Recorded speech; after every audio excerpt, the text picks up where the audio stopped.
Нема жива сила која што би не натерала да потпишеме под Северна Македонија, тоа е став на партијата. Ова е ставот на левица по однос на свечените изјави кои ги потпишуваат советниците во локалните општински совети без придавката Северна, бидејќи според нив оваа придавка не постои во законскиот текст, вели советникот во град Скопје Антонио Димитров за телевизија 24.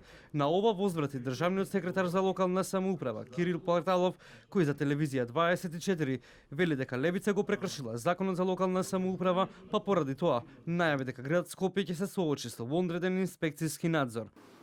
Возможно и во текот на денешниот ден да бидат упатени и инспекторите од Државниот инспекторат за локална самоуправа во градот Скопје. Јас мислам дека сосема и совршено им е јасно на советниците дека го кршат законот за локална самоуправа и уставниот законот.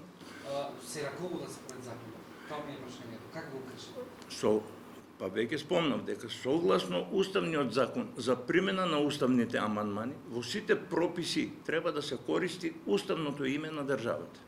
Тоа е Република Северна Македонија. Од левица возвратија дека легитимитетот за да бидат советници им го дадоа граѓаните на избори, но и од верификуваниот мандат кој што вчера им беше верификуван на советниците на левица, па поради тоа сметаат дека инспекторатот за локална самоуправа нема надлежност да врши надзор врз свечените изјави, туку само на статутот, деловникот и останати акти кои ги донесува градоначалникот. И на тоа ниво нивниот притисок кој што не е ништо повеќе од притисок е спорен.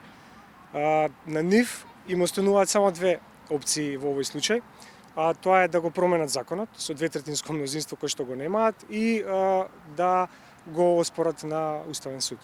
Телевизија 24 стапи во контакт и со Државниот инспекторат за локална самоуправа преку официјалниот број, од каде ни беше посочено дека инспекторите се на терен и дека ќе бидеме исконтактирани за одговор на нашите прашања, но до затварање на овој прилог не добивме одговор.